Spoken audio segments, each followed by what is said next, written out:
मराठी नारद तर्फे तुम्हाला नमस्कार।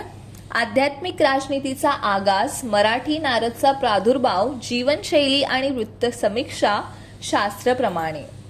विधानसभा निवडणुकांना अवघे 2 महिने शिल्लक राहिले असताना सर्वच राजकीय पक्षांकडून विधानसभेची तयारी सुरू करण्यात आली आहे। आज अंधेरी पूर्व विधानसभेत भाजपाचा कार्यकर्ता मेळावा पार पडला आणि या मेळाव्यात पदाधिकाऱ्यांना मार्गदर्शन करताना विधानसभा निवडणूक निरीक्षक आणि आमदार अमित साठम यांनी मोठी घोषणा केली।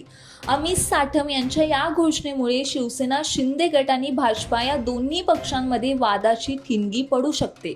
अंधेरी पूर्व विधानसभा मतदारसंघात शिवसेना शिंदे गटाकडून देखील तयारी सुरू करण्यात आली असून काल वादग्रस्त पोलीस अधिकारी प्रदीप शर्मा यांच्या पत्नी स्वीकृती शर्मा यांचा पक्षप्रवेश करून अंधेरी पूर्व विधानसभेवर दावा केला। 24 तास उलटत नाही तोच आज अमित साठम यांनी महायुतीत अंधेरी पूर्व विधानसभेची जागा भाजपच लढणार, कमळाच्या चिन्हावर लढणार आणि जिंकणार अशी घोषणा केली आहे।